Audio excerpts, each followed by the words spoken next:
Hello बच्चों।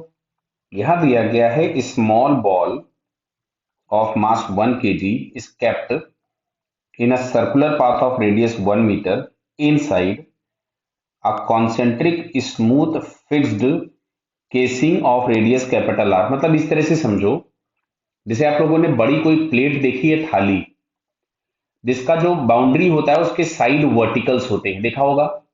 तो इस तरह का कोई एक हम लोगों के पास प्लेटफॉर्म है जिसके सेंटर पे हमने कोई एक नेल लगा रखी है और एक थ्रेड की हेल्प से एक पार्टिकल को हम लोग उसके अंदर घुमा रहे हैं। क्लियर? ऐसा कुछ इस क्वेश्चन में दिया गया है। Angular speed of the ball in the circular motion. Clear है? तो angular speed of the ball in the circular motion is 1 radian per second. At certain moment the string which is kept the ball in the circular path breaks. मतलब string टूट गई, then ball goes off tangentially to the wall of rigid casing and bounce off elastically and again hit the casing and bounce off. This way the ball traces a regular hexagon। ये हमारे समझने की बात है, आगे बहुत जगह काम आएगा कि जो पाथ हम लोगों के पास ट्रेस हो रहा है वो एक रेगुलर हेक्सागन है। Consider all the collisions are elastic। Total impulse imparted by the casing to the casing by the ball in first 6 collisions will be clear। तो देखो बेटा यहाँ पे कि अगर हम लोगों के पास जो पाथ है वो हेक्सागन है, समझना बात को ध्यान से।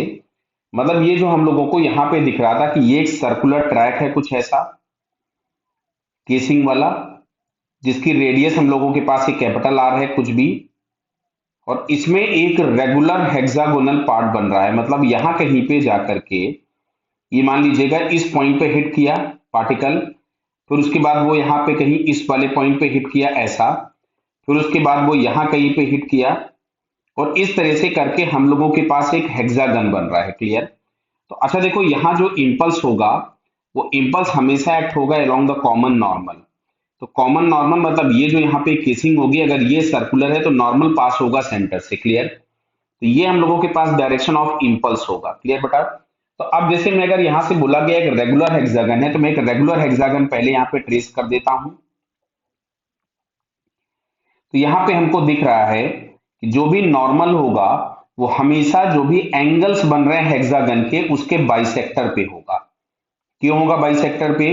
क्योंकि यहां कहीं पे अगर हम लोग देखेंगे, जैसा कि मैंने यहाँ पे बनाया, तो जो सर्कल होगा उस सर्कल पे ये टेंजेंट होगा और ये जो नॉर्मल एक्ट होगा। तो एक इंपल्स इधर एक्ट हुआ होगा इस वाले कोलिजन पे, एक इंपल्स यहां एक्ट हुआ होगा, वैसा ही एक इंपल्स इस कॉर्नर पे, वैसा ही एक इंपल्स यहां कहीं पे, वैसा ही एक इंपल्स इस जगह पे, और वैसा ही एक इंपल्स इस जगह पे। तो आपको बोला गया फर्स्ट 6 कोलिजन। मान लो पहला यहां हुआ, सेकंड कोलिजन यहां पे हुआ, थर्ड कोलिजन किसी इस पॉइंट पे हुआ, फोर्थ कोलिजन किसी इस पॉइंट पे हुआ, और फिफ्थ कोलिजन किसी इस पॉइंट पे हुआ, और सिक्स्थ कोलिजन यहां हुआ। क्लियर?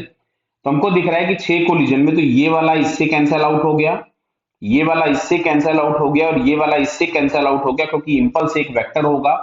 और अगर दो वेक्टर जिनके मैग्नीट्यूड सेम है और डायरेक्शन अपोजिट है तो वो दोनों एक दूसरे को कैंसिल करके रिजल्टेंट जीरो दे देते हैं। तो यहाँ पे फर्स्ट 6 कोलिजन में जो टोटल इंपल्स होगा बेटा उसकी वैल्यू हो जाएगी 0। क्लियर? जो कि यहाँ पे हम लोगों को थर्ड ऑप्शन में दिया है, सो इस third answer is correct. Clear बेटा? Okay, all the best.